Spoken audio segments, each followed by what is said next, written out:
So what that was from Home Improvement with a band of construction workers from the 90s playing on tools for music. The point that the Bolsheviks were trying to make with this was that in the new world, work would be glorified.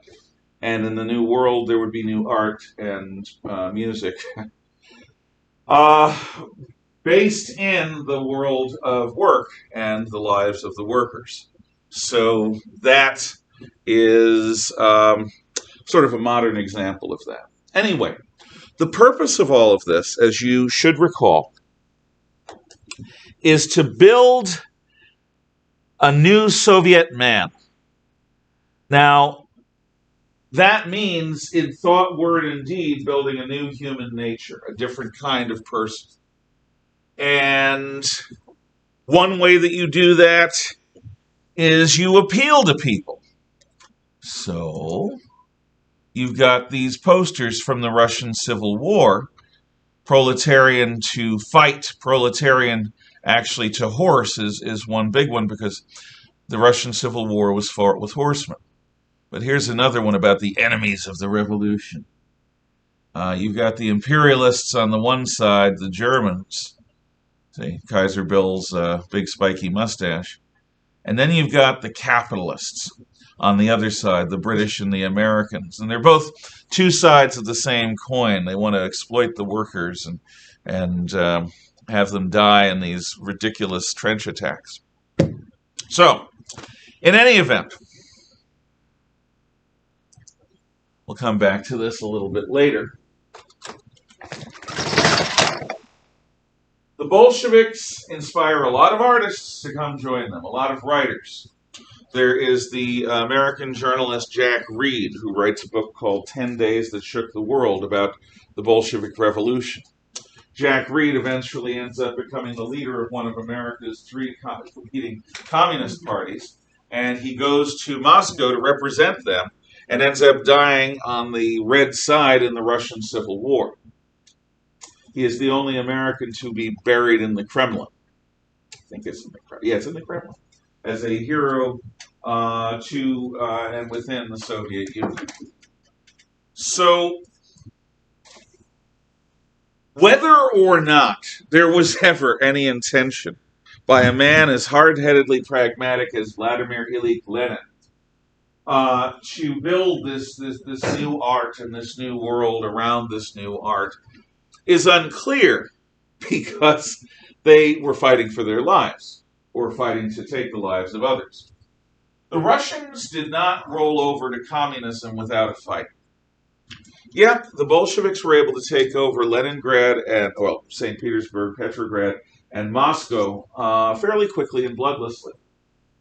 But the army leadership that had been imprisoned by the previous government managed to escape south to an area just north of the Black Sea and east of the Sea of Azov, the land of the Don Cossacks. And there they tried forming an army to fight the Bolsheviks. Ultimately, this will be one of several armies that approach the center of Russia, which is controlled by the Bolsheviks. To the south, you've got General Denikin. To the east, you've got Admiral Kolchak, who takes over most of Siberia.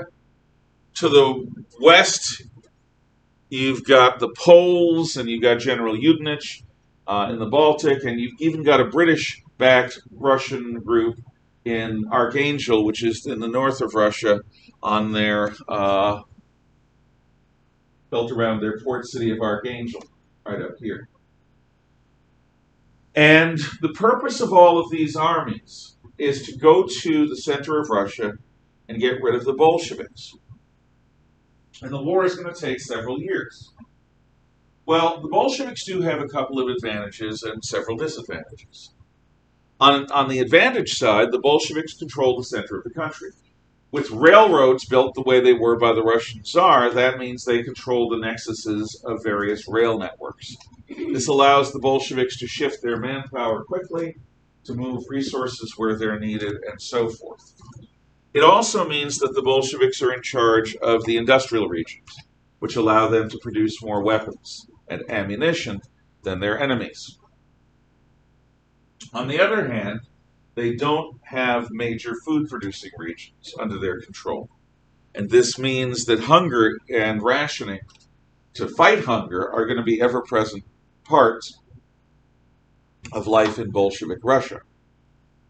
And these problems, communists argue, are going to steal the ability of the Bolsheviks to be these sort of nouveau art communist dreamer visionaries and force them into a wartime mentality. Now, as the attack occurs, or as the attacks of the whites occur, there's a serious problem. The whites, because they're on the periphery, widely separated, sometimes by thousands of miles, they don't coordinate with each other very well. In fact, just getting messages from one group to another is difficult. In the South, Denikin, who has probably the most powerful force, does not want to get involved in a power struggle with the others. So he pledges loyalty to Admiral Kolchak in the East, and the others follow suit. So now Admiral Kolchak's the head of the movement against the Bolsheviks, the head of the white movement. But Admiral Kolchak is ready to attack 4 months before Denikin, who's ready to attack 6 months to 8 months before the Poles and the people in the Baltic states and so forth. So what happens is a series of poorly coordinated and not well-timed attacks, which allow the Bolsheviks to concentrate first in the east to fight Kolchak, then in the south to fight Denikin, then in the north to drive out the British and their Russian sympathizers in Archangel, then in the west to try to take Finland back, the Baltic states back, which they fail at doing, to try to drive through Poland to Germany, which they fail to do. But this failure comes only after they have triumphed over Kolchak and Denikin and the people in Archangel. This again takes years. Now, the Russian Civil War is a throwback. Instead of it being a trench war, it's a war primarily between light cavalry formations, particularly the Cossacks. You'll remember, I talked about the Cossacks when we talked about the Jews and the pogroms. The Cossacks were the Tsar's elite forces. They were somewhat, they were half in Europe and modern civilization, but culturally half back in the old ways of Central Asian horse nomads. They were not naturally going to be supporting Bolshevism. The Cossacks are the backbone of Denikin's army, and they're important also in Kolchak's army. However, because of the poor coordination of the whites, and the fact that the Russians control the heartland, the Bolsheviks control the heartland. The Bolsheviks are able to hold out against the various white attacks. However, things do happen. During Kolchak's advance across the Ural Mountains and from the east in towards Moscow, the place where the Tsar and his family are being kept is going to be approached. Rather than allow Kolchak to rescue the Tsar and his family, the Bolsheviks order the summary execution of the entire family.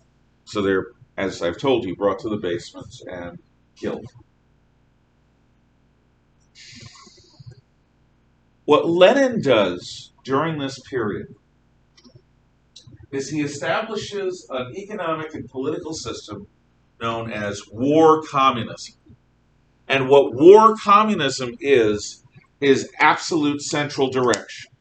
You don't do anything without orders from the Bolsheviks. You don't do anything without orders from Petrograd or Moscow. If you take initiative, you take your life into your hands.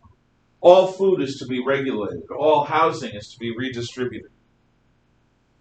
You can end up with people coming home and discovering that their home has been subdivided into different rooms with different families in them. Everything is run by the government, and the degree to which people have no ability to make important choices is incredibly high. Is that movie?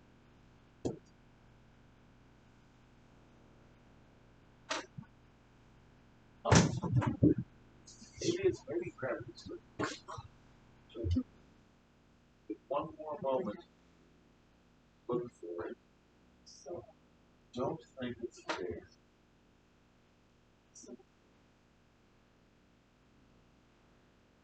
Show it to you from YouTube.